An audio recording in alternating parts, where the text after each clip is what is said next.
Здравствуйте, дорогие друзья! Я рада вас приветствовать на моем канале. Сегодня в данном видео я делаю сливочный и очень-очень устойчивый крем на желатине. Покажу, какие нужны пропорции для этого крема. Крем воздушный получается на вкус, со вкусом дорогого сливочного мороженого. Крем очень многофункциональный этот. Им можно как наполнять, так и украшать торты, пирожные, капкейки, различные десерты. Вот так он прекрасно держит форму, настолько хорошо, что даже можно переворачивать вот эту подложку, и он будет прекрасно держаться и при комнатной температуре. Потом здесь я показываю вам крем уже, который провел у меня в холодильнике ночь. Вот так он прекрасно зафиксировался. И самое главное, этот крем очень-очень вкусный.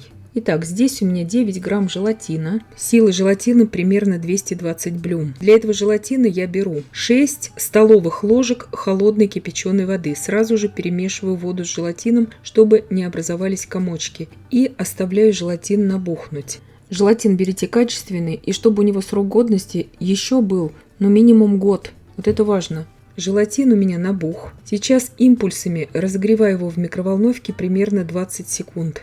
Даю ему остыть до комнатной температуры. 500 мл очень охлажденных сливок. Сливки здесь у меня 33% жирности, можно и выше процент жирности брать. Добавляю туда также 8 грамм ванильного сахара и 80 грамм сахарной пудры. И также 250 грамм охлажденного сыра маскарпоне. Всю эту массу я сейчас взбиваю до таких мягких очень пиков. Просто, можно сказать, до объединения. Девочки, кто из Германии, сливки 33% продаются во всех оптовых магазинах. Метро, Эдека, Гроссмаркт и так далее. В крайнем случае можно использовать 32% жирности сливки. И добавляю на этом этапе 200 грамм охлажденной сметаны 24% жирности. Как вы видите, сметана у меня не жидкая. Она должна быть такая достаточно плотная. И она не такая экстремально кислая. Она с легкой очень кислинкой. Желатин, который остыл у меня до комнатной температуры, добавляю туда 2 столовые ложки кремовой массы. Просто чтобы температура выровнялась.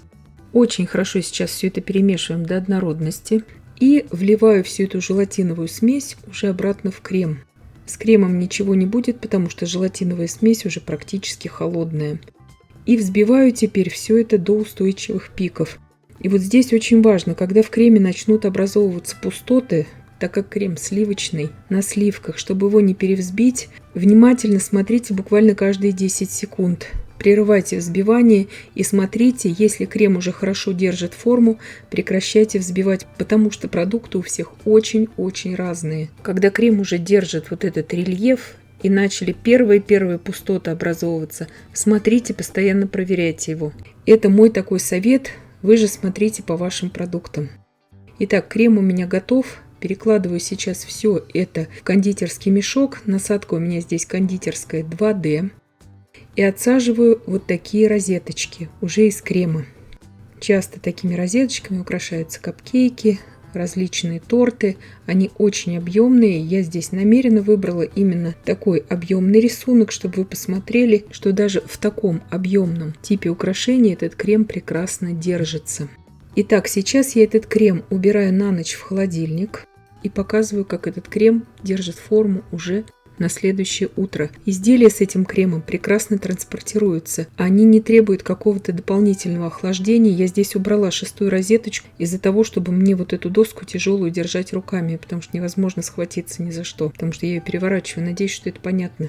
Естественно, с готовыми изделиями я бы не советовала проводить такие эксперименты, но я просто наглядно вам должна все показать в видео, насколько прекрасный, воздушный в то же время получается этот крем. Этот крем и при комнатной температуре не растекается, не расплывается благодаря вот этим пропорциям. Сразу отвечая на вопрос в комментариях, можно ли маскарпоне заменить дополнительной порцией сметаны.